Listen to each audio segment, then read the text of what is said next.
Esto es lo importante de lograr tener un financiamiento que acompañe a priorizar el gasto social, que acompañe a continuar con la inversión en infraestructura y que nos permita también tener un menor esfuerzo financiero a mediano y a largo plazo. De fortalecer la institucionalidad de las Policía Nacional, Fuerzas Armadas, etcétera, con el afán de que cada quien cumpla su rol y sobre todo en el tema de seguridad. Y lógicamente dentro del veto del Ejecutivo hay simplemente cosas de forma, temas pequeños, a excepción del artículo 14 que la Corte ya se pronunció respecto a estos beneficios que se le otorga al adulto mayor. Televisión Legislativa presenta TVL Noticias Dominical con Tatiana Sonel-Hosner. ¿Qué tal amigos? Bienvenidos a la emisión dominical de TVL Noticias. Hoy es domingo 24 de marzo de 2019. Como siempre, un saludo cordial a quienes nos miran por el canal 42 en Quito, nos siguen a través de la radio de la Asamblea Nacional y también por nuestro sitio web tvl.asambleanacional.gov.es. De inmediato el resumen de la información de esta semana.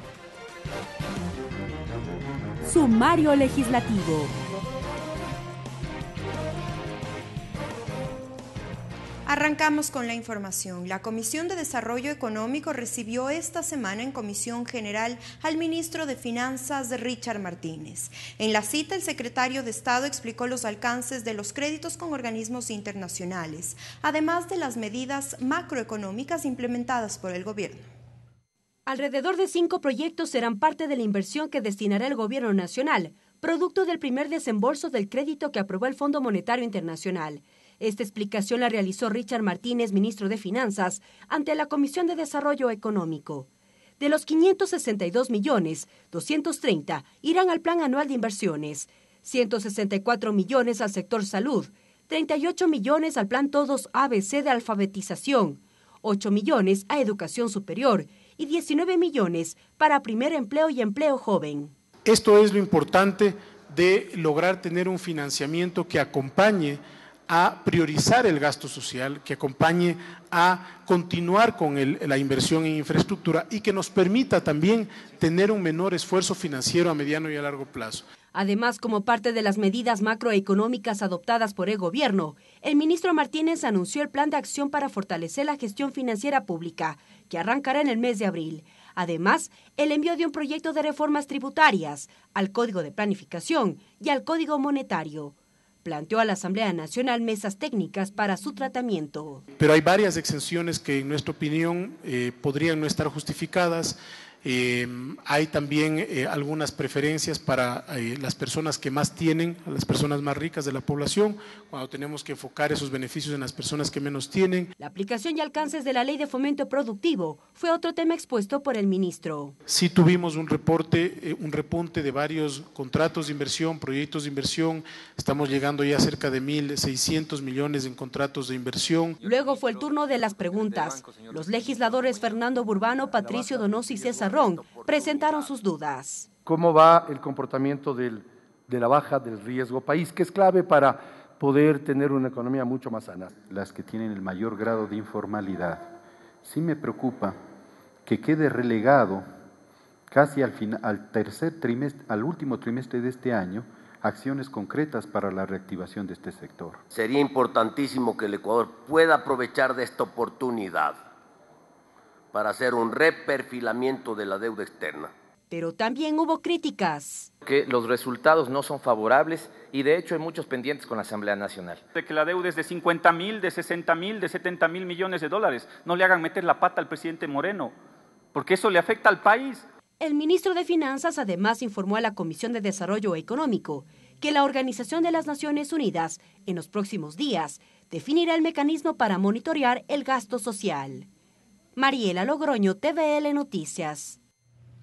En tanto, el superintendente de bancos, Juan Carlos Novoa, explicó a detalle los criterios que motivaron la reforma al mecanismo de cálculo de los intereses para el pago de las tarjetas de crédito. La Comisión de Desarrollo Económico escuchó los argumentos que fundamentaron la decisión de eliminar esta resolución. Las reformas al mecanismo de cálculo de los intereses para el pago de las tarjetas de crédito fue tema de análisis en la Comisión de Desarrollo Económico, con la presencia de Juan Carlos Novoa, superintendente de bancos. En su explicación, como primer punto, aclaró las diferencias de las tarjetas de crédito y las de débito. La tarjeta de débito son un medio de pago, la tarjeta de crédito es un medio de financiamiento. La tarjeta de débito, los consumos solo pueden hacerse hasta el monto del saldo que posee el cliente en la cuenta de ahorros o corriente. En la tarjeta de crédito, los consumos se efectúan aun cuando el cliente no posea fondos en sus cuentas bancarias.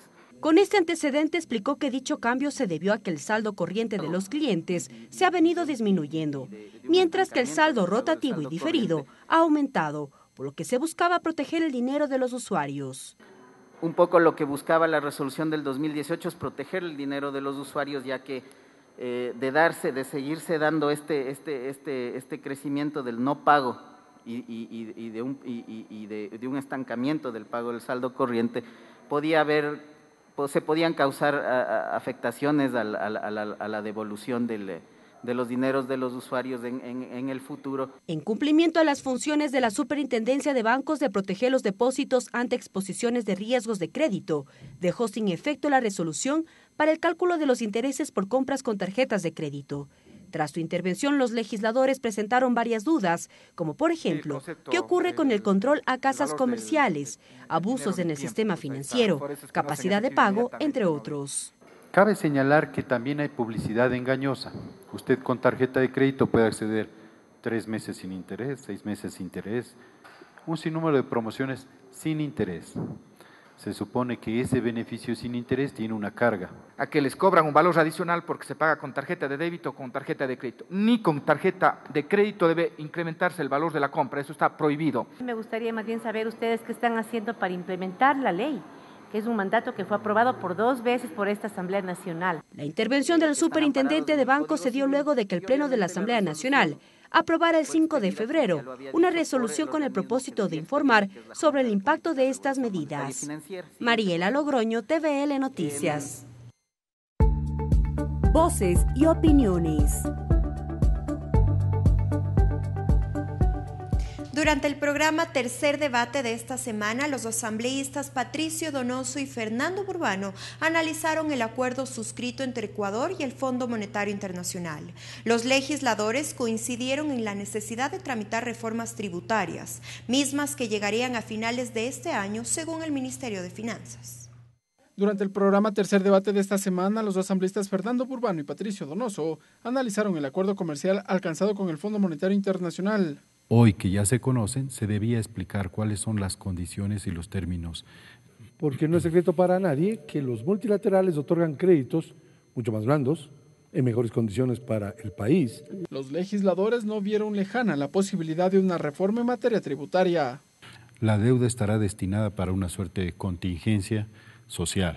El tema está ver si capitales frescos de inversión, de riesgo, vienen al Ecuador. Sostuvieron que el Ecuador debe tener claros los destinos de dichos recursos. Estoy hablando de que en el gobierno anterior se hicieron creo que 20 reformas tributarias. En otras palabras, le cambiaban las reglas del juego cada 15 minutos. Después de la aprobación de la Ley de Fomento Productivo, la pregunta es, ¿cuánta nueva inversión real ha venido? Según el ministro de Finanzas, una nueva reforma en materia tributaria llegará a la Asamblea Nacional a finales de año. Ricardo Bravo, TVL Noticias.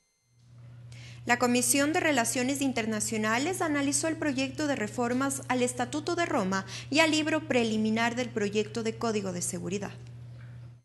Con 7 votos, la Comisión de Soberanía y Relaciones Internacionales de la Asamblea aprobó el informe de enmiendas al Estatuto de Roma de la Corte Penal Internacional relativas al crimen de agresión. La asambleísta Ana Belén Marín indicó que el documento involucra a Ecuador y Roma, en los cuales nos permitirá tener mayor eficiencia en temas procesales. Además, la comisión aprobó el informe del Tratado sobre la Prohibición de Armas Nucleares. Los documentos serán presentados para el debate en el Pleno de la Asamblea Nacional.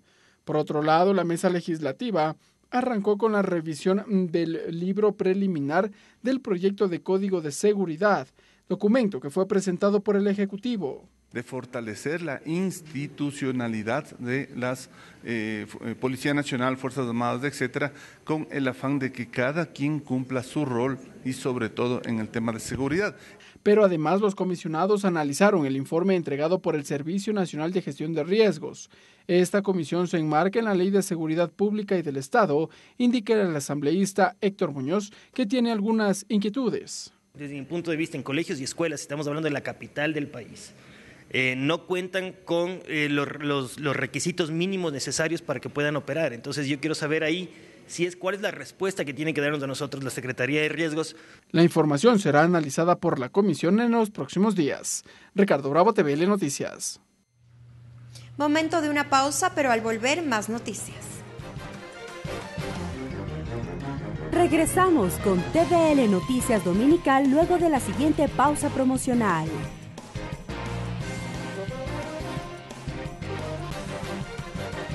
Sumario legislativo. Gracias por su sintonía. Continuamos con la información. La Comisión de Derechos Colectivos aprobó el informe no vinculante sobre la objeción parcial del Ejecutivo al proyecto de ley del adulto mayor.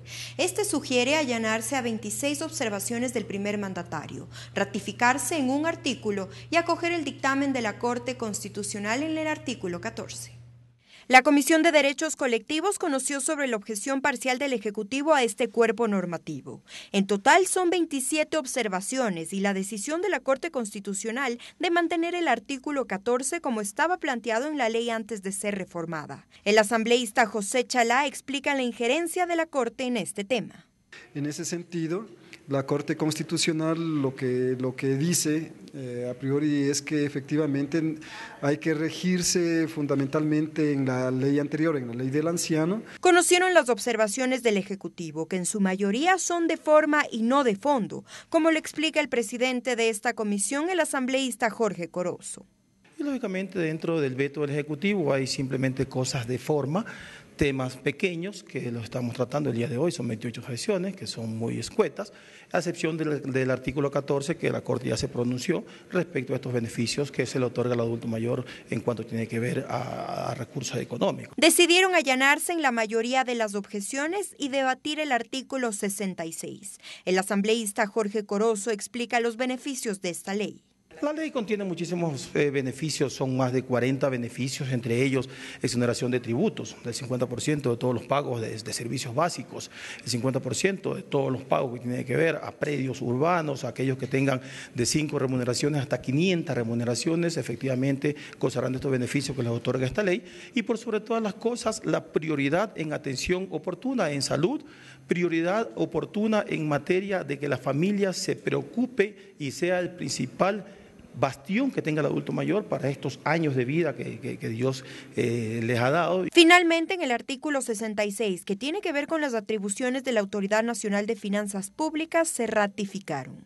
El documento será entregado a la Secretaría de la Asamblea Nacional a fin de que se dé el trámite pertinente. Luego, una vez se resuelva la objeción por el Pleno, se enviará al registro oficial para su publicación.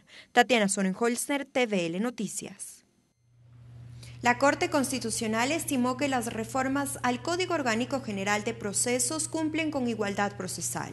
El organismo constitucional dictaminó la inconstitucionalidad del veto del Ejecutivo al proyecto de reforma al COGEP. El documento regresa a la Asamblea Nacional para su trámite correspondiente.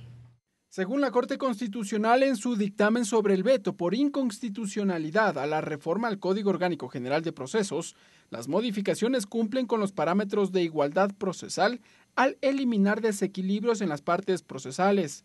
Cita como ejemplo la consulta obligatoria y la improcedencia del abandono que se mantenía a favor de las instituciones públicas.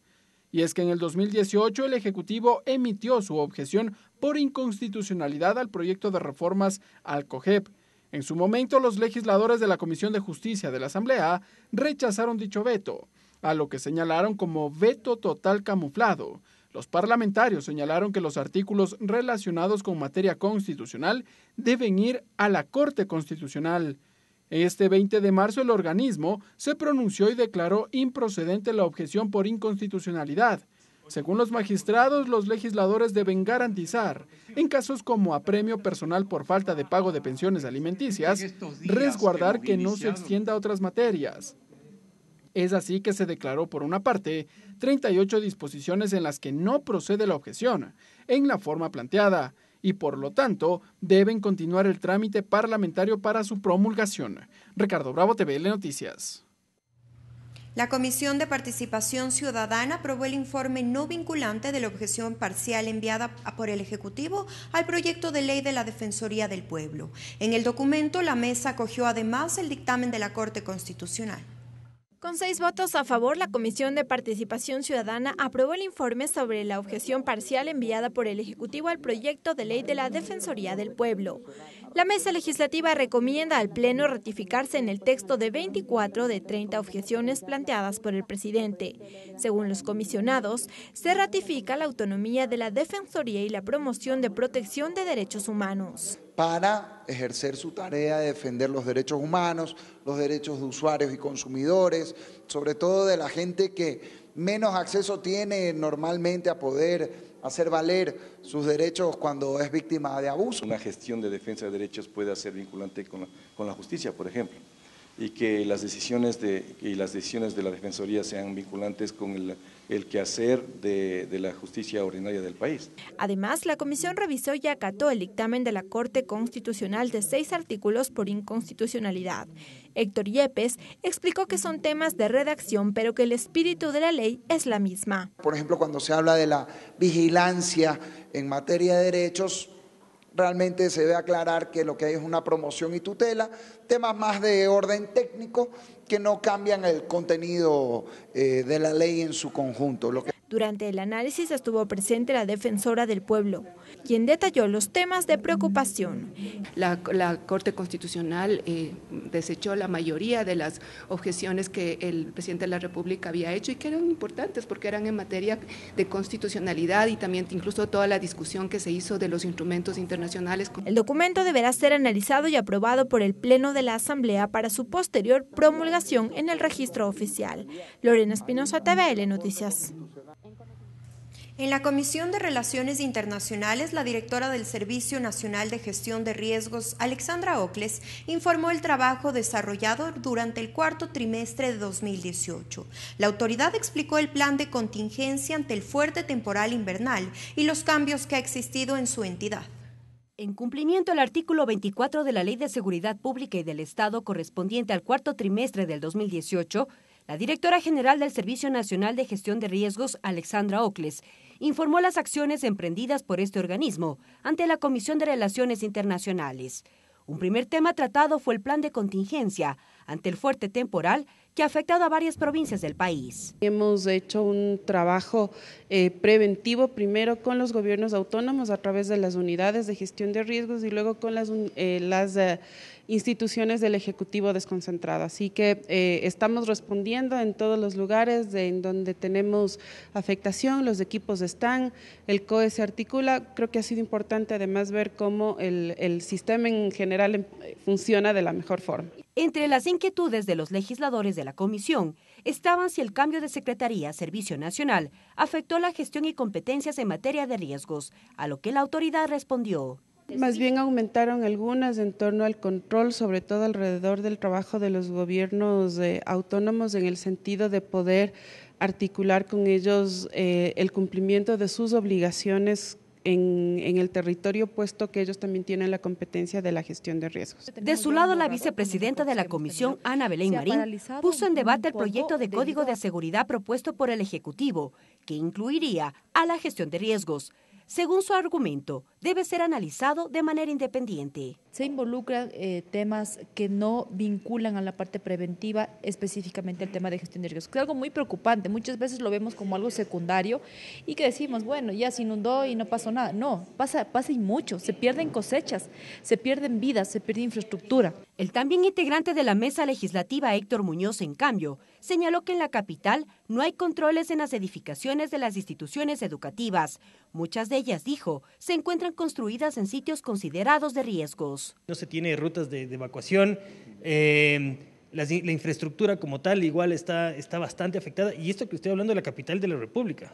Usted va a las provincias a ver las unidades escolares de sobre todo las públicas, y es bastante complicado. Así que yo creo que hay que hacer un esfuerzo adicional en ese sentido. Cabe señalar que en la Ley de Seguridad Pública, artículo 24, establece que la Secretaría Nacional de Inteligencia y las máximas autoridades de los órganos ejecutores rendirán cuentas de su gestión para su debido control al Ejecutivo y cada 3 meses a la Asamblea Nacional a través de la comisión especializada pertinente, la que se declarará en sesión reservada para el cumplimiento de esta obligación. Mariela Logroño, TVL Noticias. El Observatorio Nacional de Drogas será la instancia encargada de velar por el cumplimiento de las políticas públicas en materia de drogas. Desde el Ejecutivo se hizo un llamado a abrir el debate desde la sociedad civil, mientras que desde el Legislativo se reafirmó el compromiso para incluir en las leyes esta problemática. Con el objetivo de supervisar, evaluar y controlar el funcionamiento y cumplimiento de las políticas públicas de drogas, así como el desempeño de la gestión de las instituciones y organismos públicos responsables de su cumplimiento, el Consejo de Participación Ciudadana y Control Social acreditó el funcionamiento del Observatorio Nacional de Drogas, que estará a cargo de 5 expertos en la materia. Por iniciativa ciudadana, preocupados por esta problemática nacional y global en el tema de drogas, presentaron esta solicitud ante el Consejo de Participación Ciudadana, se le dio el trámite pertinente. El observatorio también va a presentar evidencia, hacer investigaciones y a colaborar para fortalecer la política pública en drogas con un solo objetivo, que es el reducir el consumo de drogas en el Ecuador. Según el Ministerio del Interior, Ecuador es el tercer país con mayor incautación de drogas. Además, el 35% de personas privadas de la libertad está relacionada con la comercialización y producción de sustancias catalogadas a fiscalización. Por ello, la titular de la cartera de Estado dijo que es indispensable abrir un debate profundo desde la sociedad civil. Pero también hay un enfoque de control y sanción, y esto es parte de lo que tenemos que debatir. ¿Cuál y de qué manera se gestiona el control y la sanción respecto de sustancias estupefacientes? La reducción de los daños ocasionados a causa de las drogas, sobre todo en los jóvenes, fue otra de las aristas que abrió el debate. La presidenta del Grupo Parlamentario para Prevenir el Uso de Drogas, la asambleísta María Mercedes Cuesta, manifestó que trabajar en la prevención es fundamental. No queremos más centros de rehabilitación o de desintoxicación. Lo que queremos son menos jóvenes que caigan en el círculo del consumo de drogas. De ahí que la presidenta de la Asamblea Nacional se comprometió en fortalecer las leyes para combatir este problema social. Para la Asamblea Nacional esto representa un gran compromiso, toda vez de que estamos realizando varias acciones en las leyes y en los distintos estamentos del ámbito también ejecutivo. El Observatorio Nacional de Drogas deberá también evaluar el impacto socioeconómico de la aplicación de la política pública en el ámbito familiar, educativo y comunitario, además de controlar el efectivo cumplimiento de planes y proyectos de las diferentes instituciones. Lorena Espinosa, TVL Noticias. Regresamos con TVL Noticias Dominical luego de la siguiente pausa promocional.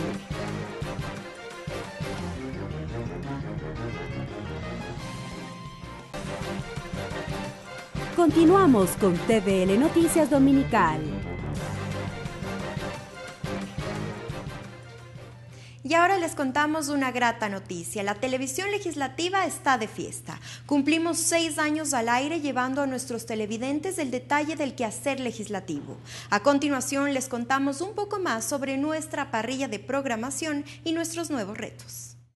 El 22 de marzo de 2013 fue la primera vez que salió al aire la señal de la televisión legislativa del Ecuador. La razón de ser de la televisión de la Asamblea Nacional y de los medios institucionales en sí es la difusión de las actividades de la función legislativa y tienen su sustento legal en la Ley Orgánica de la Función Legislativa. La señal se estrenó con la transmisión de la inauguración de la 128 Asamblea de la Unión Interparlamentaria celebrada en Quito. Me acuerdo que desarmamos el equipo que se había armado aquí, que fue una infraestructura muy grande. Desarmamos, nos quedamos hasta muy tarde, de altas horas de la madrugada, desarmando y armando en la OIP. Siempre pendiente de la parte técnica, en la parte infraestructura, que no falle nada. De a poco se ha incrementado la parrilla de contenidos de la televisión legislativa, siendo el producto estrella la transmisión de las sesiones plenarias de manera íntegra. En la actualidad, en la franja informativa se cuenta con 2 programas, TVL Noticias Emisión Central y TVL Noticias Emisión Estelar. Y el resumen de lo más destacado, TVL Noticias Emisión Dominical. Pero también se produce una diversidad de programas como Tercer Debate, que pone a discusión opiniones distintas de un tema de coyuntura legislativa. Construyendo leyes, resalta el trabajo de todas las comisiones de la Asamblea.